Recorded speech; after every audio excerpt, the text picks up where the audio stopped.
ঈদ মোবারক। প্রিয় দর্শক, ঈদের বিশেষ তৃতীয় মাত্রা দেখবার জন্য আপনাদের সকলকে সাদর আমন্ত্রণ। আর ঈদের বিশেষ তৃতীয় মাত্রার বৈশিষ্ট্য আপনাদের সকলেরই কম বেশি জানা। প্রধানত আমরা রাজনীতিকদের হাজির করি তাদের পরিবারের সদস্যদের সহ।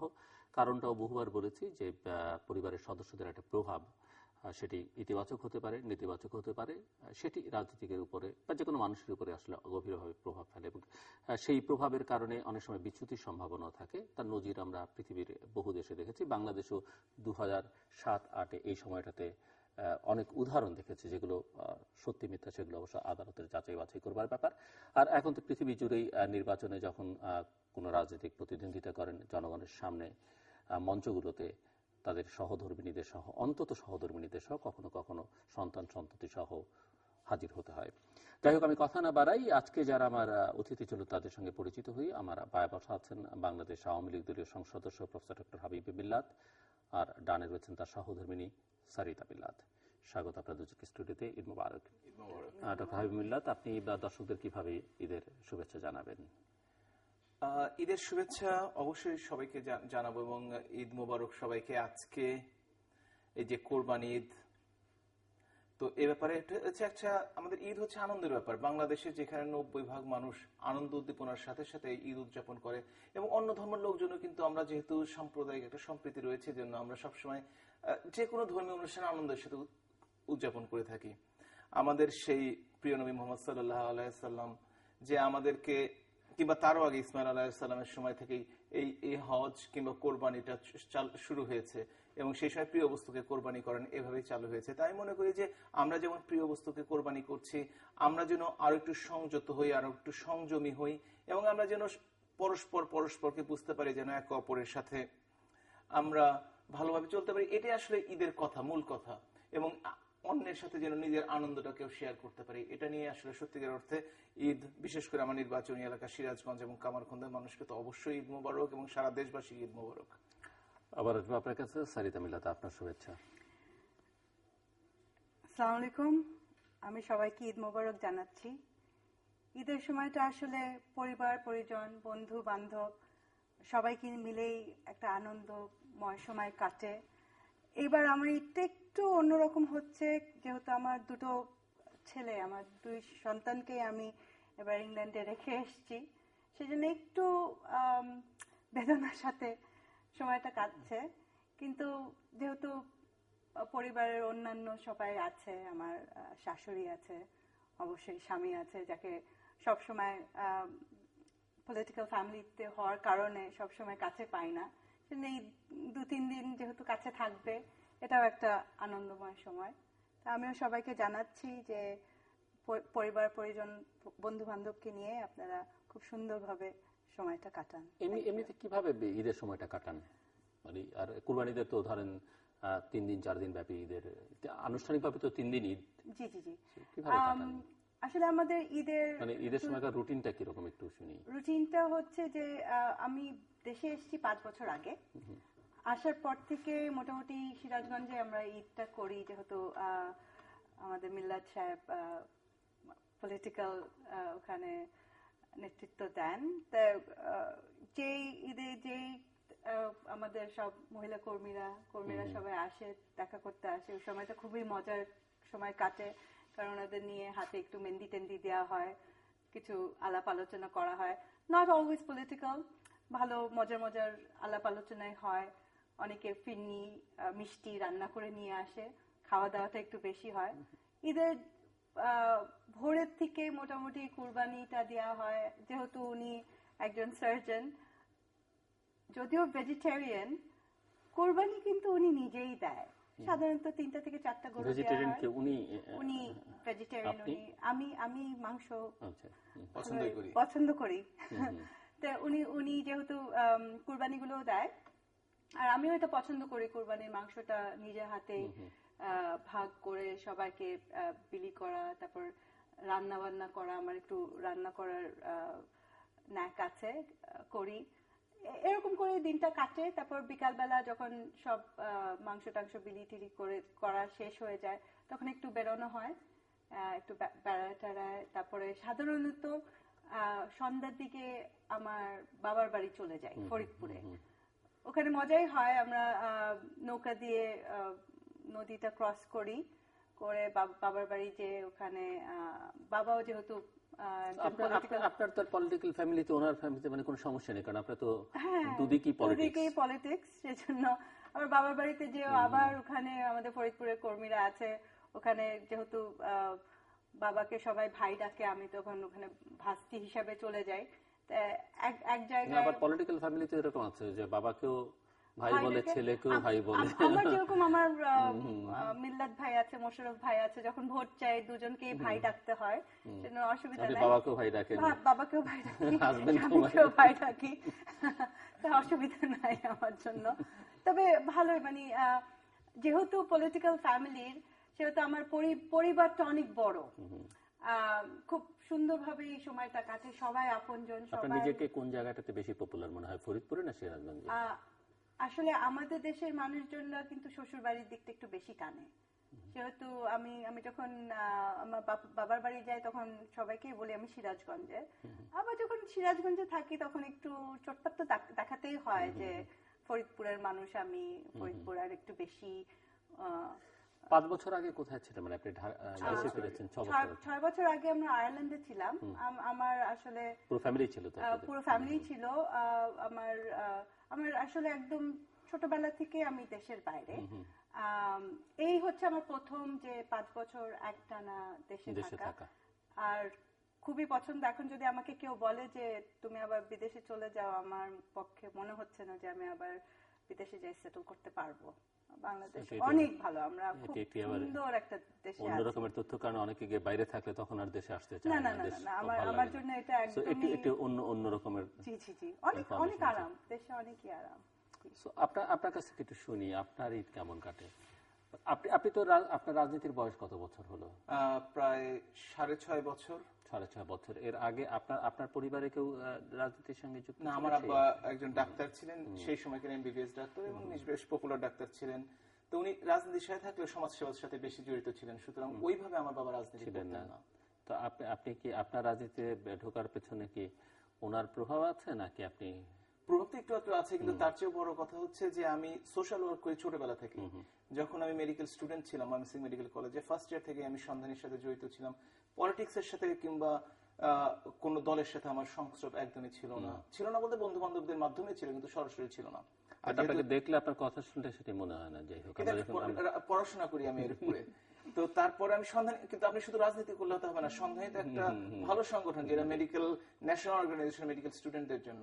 ওর আমি সেন্ট্রাল কমিটিতে ভাইস প্রেসিডেন্ট পর্যন্ত ছিলাম, ময়মনসিংহের প্রেসিডেন্ট ছিলাম, সেক্রেটারি ছিলাম, সন্ধানী আই ডোনেশন সোসাইটির সেক্রেটারি ছিলাম, মহাসচিব ছিলাম সেন্ট্রাল কমিটির। এই করেই আমি দেশের বাইরে চলে যাই আসলে 93 থেকে শুরু করে 2006 এর শেষ পর্যন্ত আমি দেশের বাইরে ছিলাম। পরে এসে স্কয়ার হসপিটালে জয়েন করি। যখন 111 হয়, 111 এর 11 তারিখে তো হলো, আমি 6 তারিখে দেশে আসি আসলে। তারপরে স্কয়ারে জয়েন করলাম, ওইখানে 1.5 বছরের মতো ছিলাম। তারপরে আবার বছর খানেকের জন্য দেশের বাইরে চলে যাই, আবার চলে এসে বারডেমে জয়েন করি।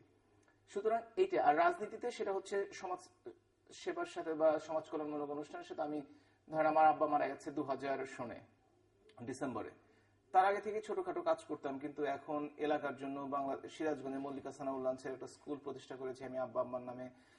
আমরা যে বাংলাদেশের সবচেয়ে বেশি প্রাইভেট যে বৃত্তি পরীক্ষাটি হয়, সবচেয়ে বেশি ছাত্রছাত্রীর সমন্বয়ে, আমি তো প্রতি বছর ডিসেম্বর নভেম্বরে, গত বছর হয়নি অবশ্য, ওই যেহেতু বোমাবাজি চলছিল সেই সময়টা করতে পারিনি গত 2টি বছর, কিন্তু এবছরও হবে, এবং প্রায় 2-3 হাজার ছেলে মেয়ে পরীক্ষা দেয় এবং তাদেরকে আমি বৃত্তি দেই। এরা আমাদের সম্পূর্ণ নিজস্ব পারিবারিক ভাবে। তৃতীয়ত হচ্ছে যে আমি একটা উদ্যোগ নিয়েছি 1 মিলিয়ন ট্রিজ ফর সিরাজগঞ্জ। সিরাজগঞ্জের জন্য 97 থেকে এ পর্যন্ত আমি 10 লাখ গাছ লাগাতে চেয়েছি। এই কারণে যে আমাদের নদী ভাঙন এলাকা, পরিবেশের চেঞ্জ হচ্ছে, জলবায়ুর পরিবর্তন হচ্ছে, তো এইসব বিবেচনা করে আমি প্রায় 3 লাখের মতো গাছ ইতিমধ্যে লাগিয়ে ফেলেছি। এবং আমার টার্গেট হচ্ছে স্কুলের ছাত্রছাত্রী যারা 6, 7, 8, 9, 10 এ পড়ে, তাদের 2টো করে গাছ প্রতি বছর দেওয়া হয় 400 স্কুলে। তারা এটা নিয়ে বাড়িতে লাগায়। মানে রাজনীতিতে জড়িয়ে পড়লেন মানে হঠাৎ করে কেন? না, তারপর এই তো কাজ শুরু হলো। এই করতে করতে এলাকায় গেলাম, এলাকায় যেয়ে দেখলাম যে এমনকি 2008 সনের যে নির্বাচন হলো, সেখানে আওয়ামী লীগের ক্যান্ডিডেট আসতে পারলো না বিভিন্ন কারণে। তো আমার মনে হলো যে বিশেষ করে নর্থ বেঙ্গলটা কিন্তু আওয়ামী বিরোধী, স্বাধীনতা বিরোধী একটা চক্র, বেশ শক্তিশালী তারা ওই অঞ্চলটিতে। তা আমার মনে হলো যে স্বাধীনতার পক্ষের শক্তির সাথে যদি আমি থাকতে পারি, আমি তাদের সাথে যোগ দিলাম, তাদের সাথে কাজ করলাম, তাদের সাথে থাকলাম। তারাই আমাকে মনোনীত করলো এবং তারাই আমাকে সাপোর্ট দিয়ে এই নমিনেশনের ব্যবস্থা করলো এবং যেহেতু আমি এমপি হিসেবে দায়িত্ব পালন করছি এখন। এমনিতে ঈদের সময়টা আপনার কেমন কাটে এখন? আমি আমার আগের জীবনের সঙ্গে, আগের অভ্যস্ততার সঙ্গে তো এখন কোনো মিল নেই একেবারে না। তারপরও যে আমি আমার জীবনে শুধুমাত্র যে কয়টা বছর দেশের বাইরে ছিলাম, যে কয়টা বছর ঈদের সময় দেশের বাইরে ছিলাম, সেই কয়টা বছর বাদ দিয়ে কোনোদিন সিরাজগঞ্জের বাইরে ঈদ করিনি। খান সাহেবের নামে মানে একটা বড় মাঠ আছে ওইখানে, এবং সবসময় ওইখানে নামাজ আদায় করেছি এবং এখনো এই যে ইনশাল্লাহ এই ঈদ পর্যন্ত সেখানে করেছি, ভবিষ্যতে ইনশাল্লাহ করব। তো ঈদের আসলে পরিবর্তন নেই। এখন কথা হচ্ছে যে একটা আগে যেমন লোকজন কম আসতো, এখন লোকজনটা একটু বেশি আসে, এটাই হচ্ছে পার্থক্য। দায় দায়িত্ব এখন অনেক বেশি, দায় দায়িত্ব তো অবশ্যই বেড়ে গেছে, আগে বিভিন্ন দায় দায়িত্ব বেড়ে গেছে অনেক বেশি। পরিবার সম্পর্কে একটু ধারণা দিবেন, মানে আপনার পরিবার, উনি তো সামনেই আছেন, কি করছেন? ছেলেদের কথা শুনলাম আমরা, আমার সত্যিকার অর্থে 2 সন্তান আপনাদের। সারিতা যেটা বলেছে সেটা হচ্ছে যে ওরা ছোটবেলা থেকে এই বোর্ডিং স্কুলে পড়তো, 11 বছর থেকে সম্ভবত বোর্ডিং। তার আগে ওর আব্বা যেহেতু দেশের বাইরে কাজ করতো চিফ টেকনিক্যাল অ্যাডভাইজার হিসাবে ওই আইএলওতে, তো ওরা দেশের বাইরে বিভিন্ন দেশে থেকেছে, আফ্রিকাতে থেকেছে, জেনেভাতে, ইউরোপে থেকেছে। তারপর লন্ডনে বোর্ডিং স্কুলে পড়তে যায় 3 ভাই বোন মিলে। এরপরে তারা 16-17 বছর বয়সে আমেরিকা চলে যায়, 3 ভাই বোন ফ্লোরিডাতে চলে যায়, ওখানে পড়াশোনা করে মাস্টার্স করেছে ফ্লোরিডা ব্যারি ইউনিভার্সিটি থেকে। কোন বিষয়ে? ইকোনমিক্স। তারপরে ফ্যামিলি বিজনেসের সাথে রিলেটেড ছিল। তারপরে হঠাৎ করে আমিও দেশের বাইরে ছিলাম 93 থেকে শুরু করে 96 আমি এফআরসিএস পার্ট 1 পাস করি। পাস করে মে মাসের 6 তারিখে আমি দেশে ফিরি, আর সম্ভবত 5 তারিখে দেশে ফিরে আসে সারিতা। তো তারপর হচ্ছে যে আমি যে বাসায় থাকতাম সেই বাসার আরেকটা অ্যাপার্টমেন্টে থাকতেন হচ্ছে একজন মহিলা, ওই প্রফেসর, উনি হচ্ছেন একজন মহিলা। উনি আমাদের সাথে, আম্মার সাথে সম্পর্ক হয়ে গেল। তো বলছে আপনার ছেলের বিয়ে। তো ফার্স্ট পার্ট 1 পাস করলে সবাই সাধারণত বিয়ে টিয়ে করে, তারপরে যে সেকেন্ড পার্ট পরীক্ষা দেয়, এফআরসিএস এর কথা বলছি। তো তারপর হঠাৎ করে ওদের কথা বললো। তো আসলে ফোনে কথাটা তো বলতে বলতে এর কোনো মাঝে যাচ্ছে যে ফার্স্ট পার্ট পাস করে বিয়ে করে তারপরে সেকেন্ড পার্ট দেয়, মানে না বিয়ে করলে পাস করতে সুবিধা হয় নাকি? না, মাঝে যায় না, কিন্তু সেকেন্ড পার্ট পাস করতে তো ধরেন বয়স 31-32 হয়ে যায়। এই জন্য আগে পার্ট 1 ইউজুয়ালি এটাই হয়, অনেক আগে বিয়ে করে। তবে পার্ট 1 আবার পার্ট 2 পাস করে অনেকে বিয়ে এখন পর্যন্ত করেনি, এমনও আছে কেউ কেউ। তো সেইভাবে হঠাৎ করে ওনাদের মাধ্যমে পরিচয়, তারপরে একদিন দেখা, তারপরে আর কি ফোনে কথাটা হতো। এটা মে জুনের কথা বলছি, বিয়ে হলো 29 ডিসেম্বর, অনেক পরে, 6 মাস পরে। এই সময়টা প্রেম পর্ব চললো। এটা কিভাবে পর্ব আসলে সত্যি কথা সবার সামনে এটা বলো ঠিক না, তবে আমরা কথাবার্তা বলি এখানে, মানে তৃতীয় মাত্রায় ঈদের সময় যারা আসেন তারা এভাবেই কথা বলেন, আমি এইভাবেই কথা বলি। ঠিক আছে, আমরা ঘুরতেও গেছি, বাইরেও গেছি। এমন কি হয়েছে কি একদিন আমরা এই যে চন্দ্রিমা উদ্যম যেটা আর কি, ওইখানে ঘুরতে গেছি। পাশে লোক, অবশ্যই ড্রাইভার ছিল, লোকজন ছিল। তো হঠাৎ করে ভয় পাচ্ছিলাম যে আমি তো এখানে পড়াশোনা করে বড় হয়েছি, লোকজন হয়তো আমাকেই বলে ভাই আপনি এখানে কি করেন, কাকে নিয়ে ঘুরেন।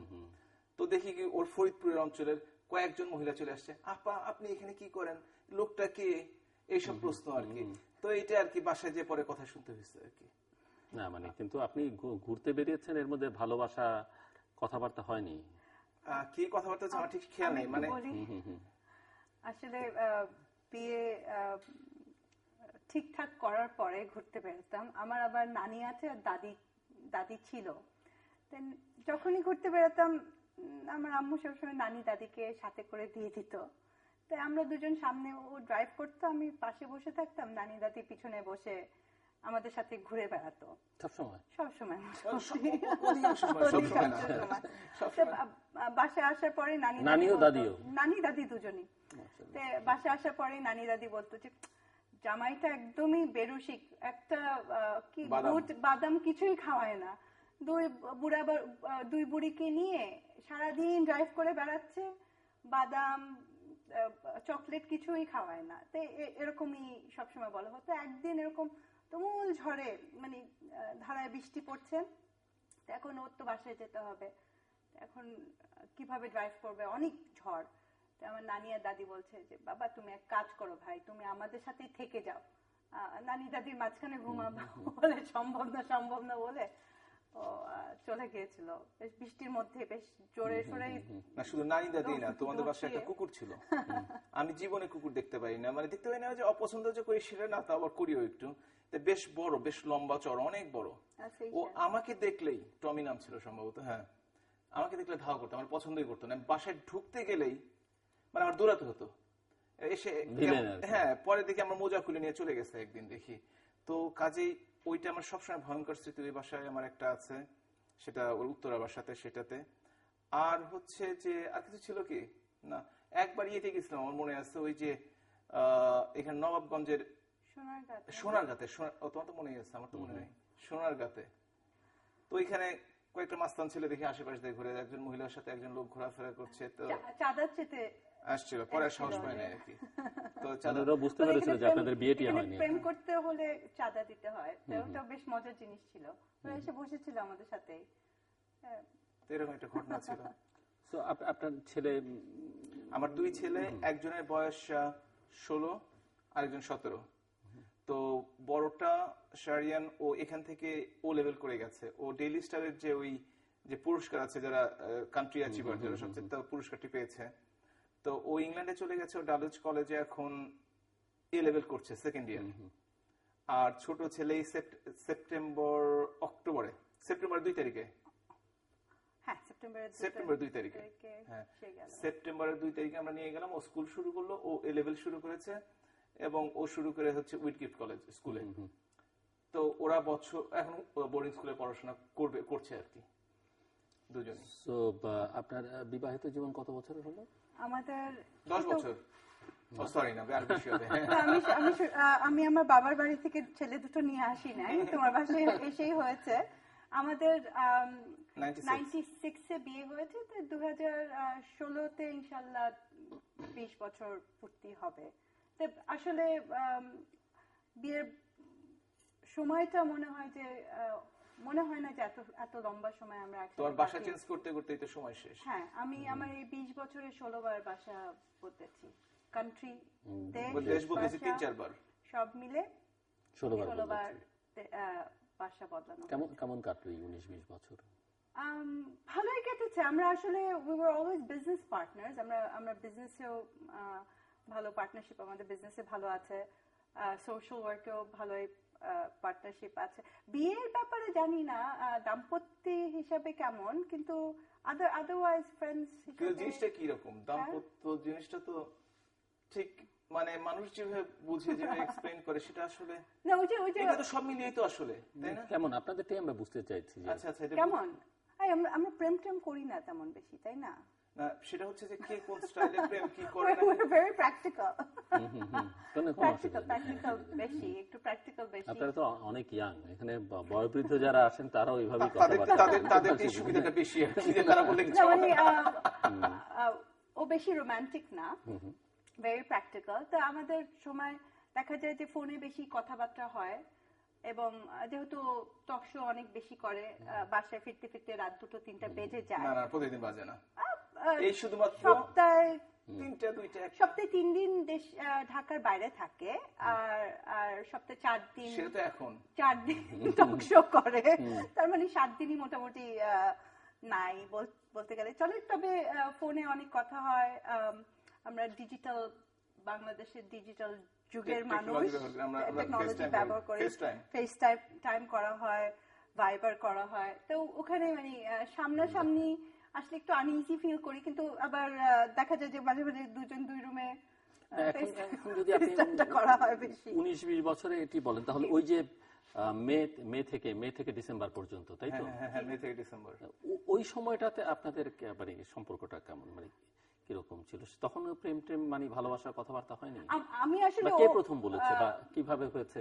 আচ্ছা, আমি একটা মজার কথা বলি। মানে শুরুটা কিভাবে হলো? শুরুটা হয়েছে এভাবে যে ঘটক তো আমাদের বলল যে দুজনই দেশের বাইরে থাকো, দুজনই এসছো, পরিচয়টা করায় দেখ। তো ও আসতো, বাসায় এসে আমাকে দেখে গেল, দেখে চলে যেয়ে বলল যে আমার বড় বোন আসবে, আরো 3-4টা মেয়ে আছে, ওদের সবাইকে দেখে যে আমার বড় বোনকে পছন্দ করে তার সাথে আমার বিয়ে হবে। এটা কাকে বললো? আপনাকে? মানে ঘটক আবার আমাদেরকে বলে দিয়েছে। তো তখন আমার আম্মু তো রেগে পেগে অস্থির, বলে যে আমার মেয়ে কি জামদানি শাড়ি নাকি খুলে খুলে দেখানো লাগবে সবসময়, বিয়ে হবে না, শেষ। তো ভালো কথা, বিয়ে হবে না, আমিও খুশি। তো তখন ও আবার কেন খুশি? বিয়ে হচ্ছে না। আচ্ছা, বিয়ে হচ্ছে না, তাহলে মানে যারা আমরা বাইরে মানে থাকি, পাত্রের সঙ্গে ব্যাপার কোনো না বিষয় না না। না, ওইটা ওইটা না, এটা concern। যারা মানে ওই যে দেশে এসে ওই বিয়ের কথাবার্তা বলা, আমি তো মোর ইন্টারেস্টেড একটু চাকরি বাকরি করবো, আমার ব্যাংকে ঢোকার খুব ইচ্ছে ছিল। তো যাই হোক, তখন ও ফোন করা শুরু করে যে না আসলে তোমাকে আমার পছন্দ হয়েছে, প্লিজ টক টু মি। আমি তো কথা বলবোই না, প্রথম 3 মাস কিন্তু কথা বলি ঠিক না। বলো না কিন্তু। আমি বলতে দাও আমার সময়। তখন একদিন ও আবার খুব আম্মু আমাকে বললো যে আচ্ছা ছেলেটা এত ইন্টারেস্ট দেখাচ্ছে, একদিন কথা বলো, কথা বলে দেখো কি হয়। তো ও ফোন নিল, বললো যে 9টার সময় ফোন করবে। আমি ফোনের পাশে বসেছিলাম। তো তার আগে হ্যাঁ, তার আগে তার আগে মানে তার আগে তো দেখা হলো। না না না, ওই যে তখন তুমি আমাকে বললা ও আচ্ছা, যে আপনি জাস্ট একবার আমার সাথে দেখা করেন, আপনার সাথে একটু খোলামেলা আলাপ আছে, একটু একটু কথা বলবো। আমি বলি না, আমি তো বেরোতে, আমাকে আম্মু বেরোতেই দিবে না বাসা থেকে, I am not allowed out. তখন বললো যে আপনি একটু একটু জাস্ট আসেন। আপনি কোথায় আসবেন? আমরা থাকি উত্তরায়, আর আমি যেহেতু কোনো সময় দেশে থাকি নাই, আমার কনসেপ্ট অফ কোথায় কি আছে সেটা জানি না। আমি এটাই জানি যে ওই শেরাটনে আমরা সকালবেলা নাস্তা করতে যেতাম এভরি সানডে, ওটা। তা বললাম আচ্ছা তাহলে শেরাটনে আসি, এসে দেখা করি। এখন উত্তরা থেকে শেরাটন তো অনেক লম্বা জায়গা। আম্মুকে বলি নাই, গেলাম। যে দেখি যে আসতেই লাগলো প্রায় 20 মিনিট, তখন অত ট্রাফিক ছিল না। আমি তো আম্মুকে বলে এসেছি যে I am just going out for half an hour.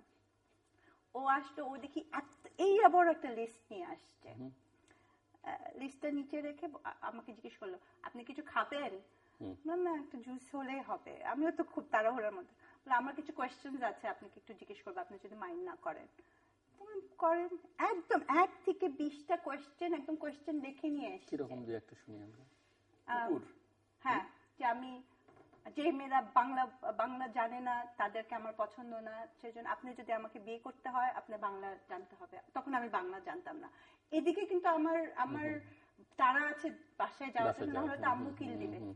তা আমি বলছি হ্যাঁ আমি বাংলা শিখে যাবো, কোনো অসুবিধা নেই। তারপর বলে আমি কুকুর একদম পছন্দ করি না, ইসলামিক শরিয়াতে কুকুর থাকলে নামাজ হয় না, আমি একটু নামাজি টাইপের মানুষ, আপনি কুকুর রাখতে পারবেন না। হ্যাঁ কুকুর রাখবো না, আমার অনেক বন্ধু বান্ধব আছে, তারা আমার প্রাধান্য পাবে, সেই জন্য আপনি যদি আমার বন্ধুদেরও আমার সাথে গ্রহণ করে নিতে হবে। হ্যাঁ আচ্ছা করব। মানে আপনি তখন আমি তো তারার মধ্যে, না তারার মধ্যে নাকি আপনি অলরেডি রাজি হয়ে গেছেন ভিতরে ভিতরে? আমি তো ওর দিকে তাকাইও নাই, যে ইয়েস বলছি যে এখন যেতে হবে, বাসায় যেতে হবে। তো যাই হোক, এরকম অনেক কথা টথা বলে বেশ 15 মিনিটের মধ্যে ইন্টারভিউটা শেষ করে জুসটা খাইও নাই, দৌড় দিয়ে বাসায় চলে গেছি। চলে যে আম্মু জিজ্ঞেস করছে কোথায় ছিলা তুমি? আম্মু ওই যে ওই ছেলেটা আছে না, ওই যে আমাকে খুব ডিস্টার্ব করেছে যে 3 মাস, ওর সাথে একটু বাইরে গেছি। কোথায় গিয়েছো? শেরাটন হোটেলে। তোমার এখন আব্বু আসুক তোমাকে আমি বলবো, এখন তুমি ইউর ইন বিগ ট্রাবল। তারপর ওরা ফোন করলো, সন্ধ্যাবেলা ফোন করলো, আমার দুলা ভাইরা ফোন করে বললো যে আমাদের মেয়ে খুব পছন্দ হয়েছে, আমাদের ছেলে ওকে বিয়ে করবে, তা আপনারা যদি অনুমতি দেন আমরা সন্ধ্যায় এসে ইয়ে করবো। তো আব্বুর কাছে যে বকাটা খাবো ওইটার ভয়েই মানে আমি বললাম যে হ্যাঁ ওকে আমার পছন্দ, ওকে বিয়ে করব। সেভাবে আমাদের মোটামুটি বিয়ে হয়ে গেছে। ভয় থেকে প্রেম, প্রেম থেকে পরিণয়। আমি একটা প্রশ্ন আপনাকে করতে চাই যে আপনার তো বাবা মন্ত্রী, হাজবেন্ড সংসদ সদস্য, এক ধরনের কমফোর্ট আছে, ডিসকমফোর্ট আছে কোনো এই বিষয় নিয়ে, যেহেতু আবার কোনো শঙ্কা আছে কিনা ভবিষ্যৎ নিয়ে, রাজনীতিকদের নিয়ে যেটি হয়, এবং আপনার যেহেতু দুদিকেই আছে এবং দুজনেই মোটামুটি ভাবে প্রতিষ্ঠিত ভালো জায়গায় আছেন। আসলে মানে রাজনীতিবিদদের পরিবারে তো ঝড় ঝঞ্ঝা নানান কিছু থাকে, আপনি জানেন, কারণ আপনার স্বজনদেরও রাষ্ট্রীয় পর্যায়ে অত্যন্ত গুরুত্বপূর্ণ জায়গায় আছেন এবং অনেক ঝড় ঝঞ্ঝার মধ্যে দিয়ে তাদের সময় গেছে। আমার যেটা সম্পর্কের সূত্র ধরে আপনিও হয়তো তার পার্ট। আমার যেটা হয়েছে আসলে যেহেতু পলিটিক্যাল ফ্যামিলি থেকে আমার দাদাকে দেখেছি, তারপর আপনি যদি দেখেন from a very small age, ছোটবেলা থেকেই যেহেতু ডিপ্লোম্যাটিক একটা পরিবেশে আমি বড় হয়েছি, সেহেতু being in the public figure has never been a problem for me. আর দেশে এসে যে আমাদের যে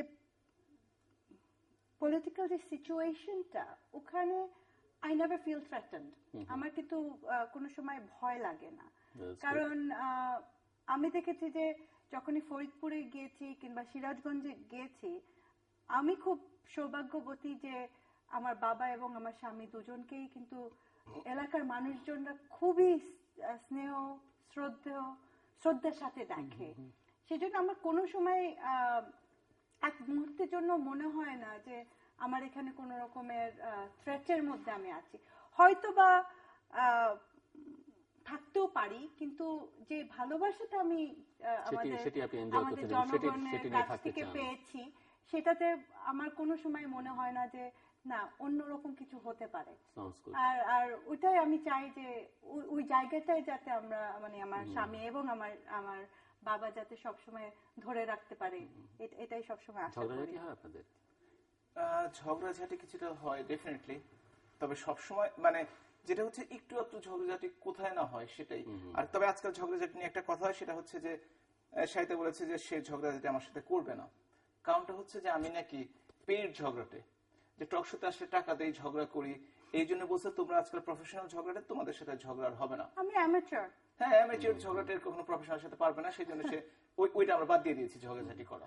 আর ঝগড়ার একটা মজার বিষয় ছিল, যেহেতু আমার English is my first language, প্রথম ল্যাঙ্গুয়েজই ওটাই, ইমোশনাল বেশি হয়ে গেলে প্রেমের কথা বলতে গেলেও ইংলিশ চলে আসে, আবার ঝগড়াঝাটির কথা বলতে গেলেও ইংলিশ চলে আসে। মানে ইমোশনটা যখনই এক্সপ্রেশনটা ইংলিশে হয়, তো উনি সবসময় আমাকে বলে, ইংলিশে যখন কথা বলা শুরু করে, বলে দেখো আমি তোমাকে আগেও বলেছি আমি অত ইংলিশ বুঝি না, ঝগড়া যদি করতে আসো, কিছু যদি আমাকে বলতে আসো, বাংলায় বলবা, না হলে আমার সাথে কথা বলবা না। এটি বোধহয় শর্তের কারণে বলেন, কারণ ইংলিশ তো উনি নিজেও বাইরে থেকে উনিও 17 বছর সবচেয়ে ভালো কাজটা করি সেটা হচ্ছে ঝগড়াঝাটি। তারপর ওরকম করে গিয়ে করে। আর আসলে পলিটিক্সে আসার আগে তো ও একজন সার্জন ছিল, হার্ট সার্জন, এখনো আছে, ওইটারও একটা বিষয় আছে। তো যেহেতু হার্ট সার্জন ছিল, ও কিন্তু আগে খুব টাইমটা মেনটেন করতো, আর সবসময় একটা কথা বলতো, আমার অপারেশনটা যদি খারাপ হয় এই ঝগড়ার কারণেই খারাপ হবে, আর যদি কিছু হয় পেশেন্টের তুমিই দায়ী। এখন you know killing someone on the operating table, ওইটা দায়িত্ব নিয়ে ইয়ে করা কিন্তু মানসিক একটা যন্ত্রণা। সেজন্য ঝগড়ার সময় কিন্তু আমি সবসময় ও বেঁধে দিত, সময়টা বেঁধে দিত। ধরনের এক্সপ্লয়টেশন বা definitely I've always been the victim. ও সবসময় একটা করে আমাকে ব্ল্যাকমেইল করতো যে তুমি ঝগড়া করছো, আমার মুড ভালো থাকবে না, অপারেশনটা খারাপ হবে, যদি রোগী মরে তুমি you're the cause of it. সেজন্য ওই ভয়ে কিন্তু আমি কোনো সময় ওরকম ভাবে ঝগড়া করি না। আপনি কি বলছিলেন জানেন? না, আমি বলছিলাম যে ঝগড়ার যে টাইম বেঁধে দেওয়া একটা, যেটা হচ্ছে যে আমি কিন্তু আমার লাইফস্টাইল খুব রেগুলার। আমি বাংলাদেশে যখন স্কোয়ারেও কাজ করতাম তখন ঠিক 10টার সময় ঘুমিয়ে পড়তাম, ভোর 5টা 5:30 উঠে হাঁটতে দিতাম। এখন চেঞ্জ হয়ে গেছে। তো সেটা হচ্ছে যে যদি টাইম ক্রস করে যায়, ঝগড়া হওয়ার যাই হোক, আমার তো ঘুমাতে হবে। সুতরাং আমি বিছানায় শুয়ে ঝগড়া শুনে তারপরে সাথে সাথে ঘুমিয়ে পড়বো, যাতে আর ঝগড়া না বাড়ে আর কি। এই জন্য ঝগড়া যেতে আসলে খুব বেশি দিন লম্বা হয়নি আর কি আমার কারণে। আমি বুঝে গিয়েছি, যেরকম অনেকে হয় না যে মেয়েরা মান অভিমান করে, ঝগড়া করে বাপের বাড়ি চলে যায়, কিংবা ওই যে বসবার ঘরে বসে থাকে, তারপর হাজবেন্ড এসে বলে যে আচ্ছা অনেক হয়েছে, আসো এখন চলো লেটস গো টু বেড। কোনো জীবনে ওটা হয় না। 5টা পর্যন্ত 7টা পর্যন্ত বসে বসে মশার কামড় খেয়েছি, ও আসে নাই কোনো সময় একটু call me back to bed. সেটা না, এখন আর করি না। এখন ভাবি যে আচ্ছা যেহেতু ওইসব হবেই না, ইটস ওকে। একটু যদি আপনি বলেন যে হাজবেন্ড হিসেবে এই তো অনেক বছর পার করলেন, 19-20 বছর, হাবিবে মিল্লাত কেমন হাজবেন্ড হিসেবে, পলিটিশিয়ান হিসেবে কেমন? পজিটিভ দিক বলেন, আর সাহসের তো বলতে হবে না আপনাকে, খারাপ দিকগুলো একটু, আপনি যে ঘরের মানুষ যেটি হয়তো অনেকে জানেন না, আর সেই সঙ্গে যদি বিশেষ কোনো গুণ থাকে যেটি আমরা জানি না, যদি বলেন, মানে হাড়ির খবর বলতে যা বোঝায়। অবশ্যই। I actually fell in love with a doctor, a surgeon. And I was very proud to be a surgeon's wife. Cardiothoracic surgeon ছিল, অনেক নাম করেছিল। He was আয়ারল্যান্ডে, রিপাবলিক অফ আয়ারল্যান্ডে ও প্রথম হার্ট লাং সার্জারি করে। এটা নিয়ে আমার আমি খুব গর্বিত ছিলাম। এবং ও শেষের দিকে কিন্তু হি ওয়াজ এ পিডিয়াট্রিক সার্জন, যেখানে প্রিমেচিওর বাচ্চাদের হার্টের অপারেশনটা করতো। দেখা যেত যে ছোট ছোট একদম 500 গ্রামের বাচ্চাদের, মানে 27-28 উইক জেস্টেশনের বাচ্চাদের অপারেশন সে করতো। তো এটা নিয়ে আমি খুব প্রাউড ছিলাম। তারপর হঠাৎ করে যখন আমরা সিদ্ধান্ত নিলাম যে দেশে চলে আসবো, তখন আমি কিন্তু ওর সিদ্ধান্ত সবসময় মেনে নিয়েছি। আই নেভার রিফিউটেড ইট। তাই দেশেও এসে দেখলাম যে ও খুব ডেডিকেটেড, যেটা ভিতরে ঢুকে না কেন হি উইল গিভ হিজ 100%। তো ওটাও সে খুব করেছে, যেহেতু সবসময় সাংগঠনিক ছিল। আর আমিও যেহেতু ওরকম পরিবারের থেকে এসেছি যেখানে উই হ্যাড টু সাপোর্ট, যেটা বাবা ডিসিশন নিয়েছে ওটা আমরা সবসময় সাপোর্ট করি। আমার কোনো অসুবিধা হয় না ওকে ওই সাপোর্টটা দেওয়ার জন্য। আর ও ওইটার ভিতরে পুরোপুরি ইমার্জড হয়ে যায়, সাবমার্জড হয়ে যায়, এবং ওটার সাথে ও কাজ করেছে। এবং as a politician I am very proud of him. ও যে এই 5 বছরে যেটা ও অ্যাচিভ করেছে, এবং যেই বিলিফের সাথে সে কাজগুলো করে। প্রফেশনাল হিসেবে, পলিটিশিয়ান হিসেবে শুনলাম, হাজবেন্ড হিসেবে। আচ্ছা, এখন একটা বলি। ও হচ্ছে এক মায়ের এক ছেলে, এক সন্তান, খুব আদরের ছেলে, খুবই আদরের। মানে আমার শাশুড়ি এখনো পারলে তাকে খাইয়ে দেয় এবং খাওয়ায়ও। তা যখন আপনি এক মায়ের এক সন্তানের বউ হন, তখন কিন্তু ইটস ভেরি ডিফিকাল্ট, কারণ তারা they tend to be a little more selfish and self centred.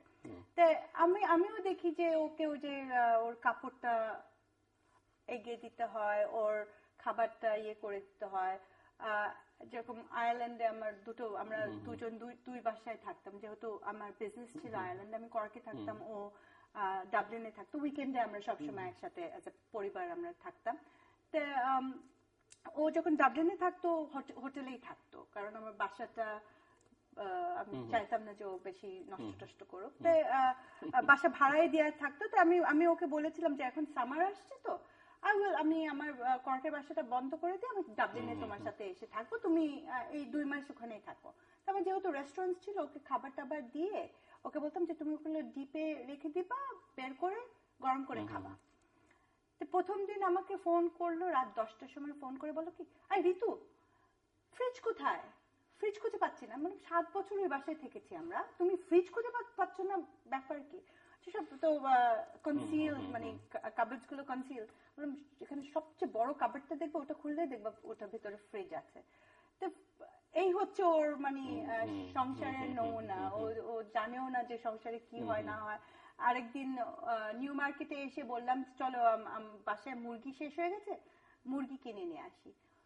বাংলাদেশে যে মুরগি, আসল মুরগি মানে হাত পা আলা মুরগি, ওটাও জানে না। তো গাড়ির পিছনে মুরগি ঢুকেছে, ও বলে আমার তো এবার তো আমার বার্ড ফ্লু ডেফিনেটলি হবে। আর মুরগি কিরকম করে কিনে না, তো ওর বাজার ঘাট মানে সংসারের অভিজ্ঞতাটাও বেশি মজার। কিন্তু আমার হাতে আর সময় নেই। আপনি ভেজিটেরিয়ান কত বছর? কেন 5 বছর পূর্তি হচ্ছে 1-2 দিনের মধ্যে। হঠাৎ করে সিদ্ধান্ত? না, হঠাৎ করে সিদ্ধান্ত এই কারণে, আপনারা শুনছিলেন যে আমি অনেক বছর দেশের বাইরে ছিলাম। আমার ওজনটা 69 থেকে 71 কিলোগ্রামের মধ্যে উঠানামা করতে হয়। কিন্তু যখন বাংলাদেশে আসলাম 2008 এবং 8 এর শেষের দিকে, তখন দেখলাম যে 3 মাসের মধ্যে আমি 73-74 ক্রস করে যাচ্ছি। এর কারণ হচ্ছে বোঝা গেছে যে সন্ধ্যার সময় বিরিয়ানি থেকে শুরু করে। সাহস করে ওনার সম্পর্কে এক লাইন একটা পজিটিভ একটা নেগেটিভ। না, পজিটিভ হচ্ছে ঝগড়া তো করবেন না, কারণ ঝগড়া করেন না। পে করলে ঝগড়া করতে পারি। তো যেটা হচ্ছে যে আমার এত বছর সংসার চলছে, আমি আজকে পর্যন্ত যাইনি। এই যে আজকে পাঞ্জাবিটা দেখতে পাচ্ছেন, আমি কিন্তু জানতাম না এর পরে আমি আসবো। এটা কিনে নিয়ে আসছে, আমি পরে চলে আসছি। আমার না ভালো, এগুলো তো বলছি যে আজকে পর্যন্ত আমি কোনোদিন বাজার ঘাট করিনি, সেটা ইংল্যান্ডেও না, আয়ারল্যান্ডেও না, বাংলাদেশে। নেগেটিভ কিছু বলবেন? সাহস আছে?